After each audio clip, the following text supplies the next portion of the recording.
Hey y'all, you might think with all the Alan Moore and Thomas Pynchon and Gene Wolfe on my channel that I'm neglecting the ladies. Couldn't be farther from the truth. Let's go.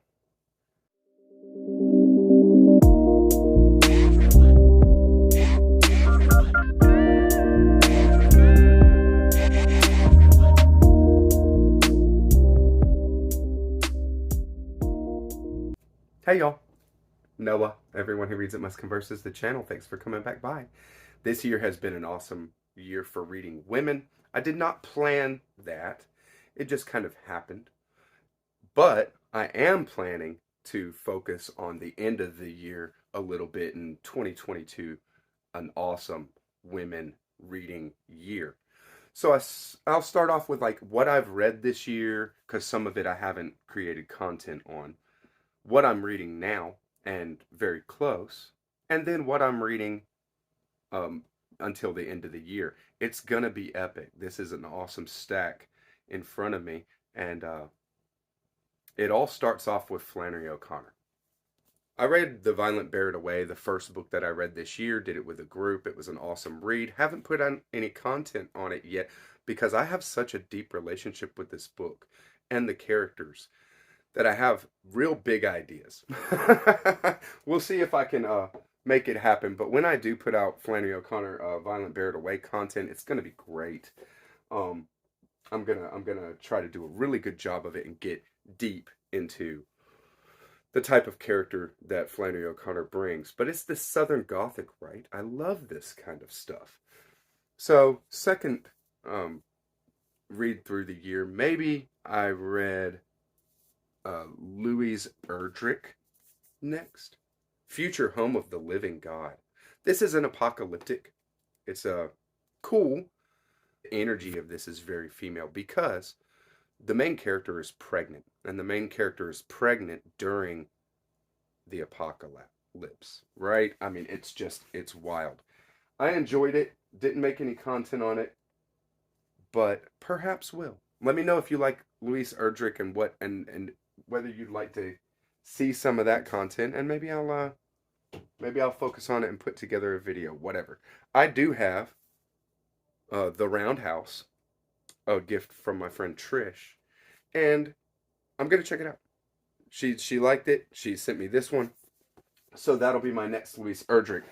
It's like a projected, but just whenever, right? I read two by Toni Morrison, and this is a author that I was turned on to this year because I had not read Toni Morrison before. I read Sula, which is a heartbreak and also just following um, a, a very strong female character, but a dark female character. And it was a wild ride. I wasn't ready, for what Sula was bringing to the table. This fierce African American voice that isn't afraid to pull punches. So I liked Sula a lot, and then I read Beloved, and it's on. I mean, Toni Morrison, this is one of the most amazing books that I've ever read. It's so weird and so creepy and high literary. It just pulls your heart out. The kind of depictions of how how um how these marginalized ex-slaves live and their mythology, their kind of mythology, the kind of ways that it depicts life in the South, especially here in Georgia, is hard to swallow, but must be swallowed. It is a truth. So I grew a lot through this as far as coming to understand what Toni Morrison actually does. And I will read more, but with Toni Morrison, I have to take some time. It is very, very um, heart wrenching. Just rips your heart out. I read a short story collection, and this is even like flash fiction. This is The Complete Butcher's Tales by Rikki Ducournet. Now, this is really strange, reminiscent of Borges, some kind of you don't know where you are or what you're doing, because things are so creepy and weird. Rikki Ducournet, Rikki, don't lose that number, right? There she is. This was okay. I liked it, of course. I did like it, but I just feel like I want more. Okay, I'm gonna go for some of Rikki Ducournet's novel, a novel next, or something like that. So leave me a comment if you know or like Rikki Ducournet and have a suggestion for me. I'm gonna go ahead and leave this one there just in a way that the glare isn't catching it too much. And then earlier this year already I've read Clarice Lispector's Near to the Wild Heart. I love Clarice Lispector. Read a number of her short stories, Agua Viva, The Passion According to G.H., and Hour of the Star. Fantastic. Near to the Wild Heart is her first novel.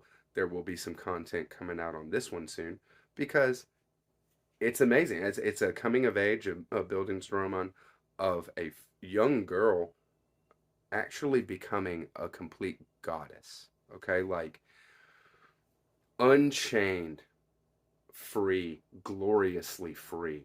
Reminded me of Portrait of an Artist as a Young Man but from a female perspective and more spiritual, if you can believe that. Even more spiritual. Not to say mystical, right? But an amazing work. And Clarice Lispector, I saw a new collection of hers coming out that is her letters and writings and things like this, and it's done in the style that New Directions did her short story collection, her complete stories. It looks great. Instead of a purplish hue to the book, it has like a golden hue, so it'll look really nice with the complete short stories, and I'm on board. All right, so most of y'all know that right now I'm reading Genji, Tale of Genji. This is Murasaki Shikibu, a female lady of the court in 1000 AD Japan. This is epic. I mean, it's just beautiful. So much poetry, just falling into the female energy and the female gaze. That's what it is. Everything is looked at through the lens of feminine energy and very beautifully rendered in this book. So males are beautiful, and especially Genji. And the scene and the setting and the sorrow and the loss and just, you know, finding those beautiful little things in life to appreciate the moments that we're in. And that's what, I mean, Genji is. It is wonderful. I will finish this one soon. And I'm in the thick of it, in thick of these women writers, right? I can't wait because after Genji, and maybe even soon, like while I'm finishing Genji, I'm gonna start and read The Heart is a Lonely Hunter by Carson McCullers. I've never read it. I have this very cool, it is a International Collector's Library edition that has Member of the Wedding and The Heart is a Lonely Hunter bound together. No picture of the author that I can see. Too bad. Carson McCullers was, as far as I can tell, a very, personification of loneliness, maybe, right? So The Heart is a Lonely Hunter will be done. Keep an eye out for that. And it's gonna be really fun. I'm sure of it. She's kind of a heavyweight as far as a Southern writer, right? Not that, not to compare to Flannery O'Connor or Toni Morrison at all, right? We'll see. After Genji, for sure after Genji, I'm going to start Possession by A.S. Byatt. This is acclaimed, highly acclaimed all over the place by anybody that's read it.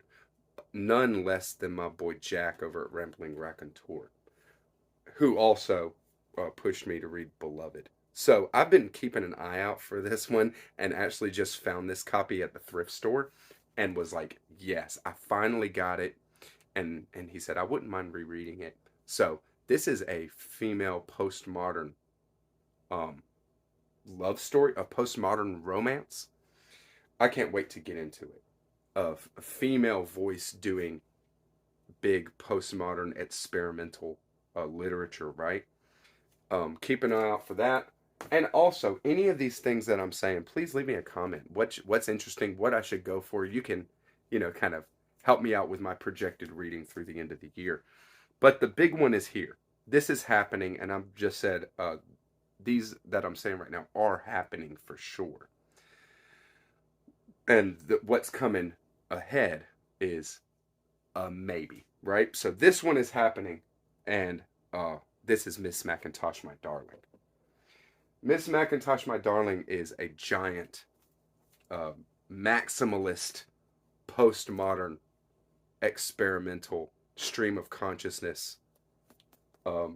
Might be a horror show, might be a might be a beautiful quest narrative. I don't know. I have the Harcourt Brace editions here. Dalkey Archive is coming out with Miss Macintosh, My Darling, a new edition of this, projected to be next year sometime. The paper shortage, right? But I can't wait to get to this. I'm going to take my time. This might be my reading from now through the holiday season, right? Because it's just a beast. And of course, this is not, what I'm saying here is not all that I'm going to be reading. But it's a beauty of an edition. I don't mind reading it because I will get a new edition down the road when Dalkey finally gets some paper to print on, right? Let me know if you've thought anything about it. I know that Kathy Grimm, one of my favorite booktubers, the Grimm Reader, has been doing Miss Macintosh, My Darling, slowly and surely. And I'd love to have some conversation there. Maybe encourage each other, right? Maybe it's a slog. There's parts of it that are a slog. I wouldn't doubt, right? Okay, so coming up is just kind of projected stuff. You guys can really help me here with what is worthy and what is not, where I should go first, where, what I should kind of leave for later on, whatever it might be. I read Autobiography of Red by Anne Carson. You'll see a video on my channel from last year reading this. I really enjoyed this book. Beautiful, beautiful writing. So I got The Beauty of the Husband by Anne Carson. This is going to be a quick read, so I'll probably just read this as I go through, reading other things. Just pick it up and read it whenever. It is poetry, and Carson is a wonderful poet. So when it comes down to it, the pages are not dense. You just kind of read it, and then marinate on it, right? Very much love some Anne Carson.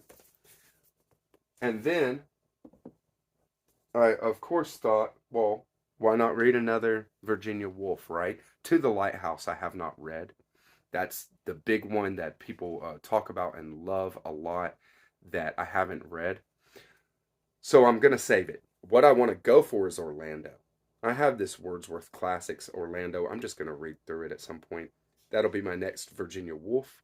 Very intriguing, this book. The premise, a kind of immortal being moves through time and is an androgynous being, can switch genders, this kind of thing. So Orlando becomes this kind of complete every person. Maybe. I don't know. I haven't read it, right? But that's just my ideas, just hearing about it, right? I got this short story collection from a friend, Tara, on Instagram. Thank you very much. And it's Alice Munro's My Best Stories. Alice Munro, I have not read anything by, haven't come in contact with. So awesome to have her best stories, right? Much better than having her worst stories. So I'll give this a try. Read some of her stories, and I don't doubt that I'm going to enjoy it. She's very highly lauded for her short stories and a collection of her best. You can't go wrong, right? Another that I have is Banana Yoshimoto. Okay, this is a Japanese writer that my boys over at the Codex Cantina were covering some short stories, and I saw them do a video on one, seemed very interesting. So I had found these thrifting as well. This is Asleep by Banana Yoshimoto, and NP, no problem, right? 2 by Banana Yoshimoto. I'd love to hear what you think I should go for, because I have no frame of reference for her work. I think NP is more of the, older, and Asleep is a more recent, but I'm not totally sure, and I'm down for either one of them if they're going to be good.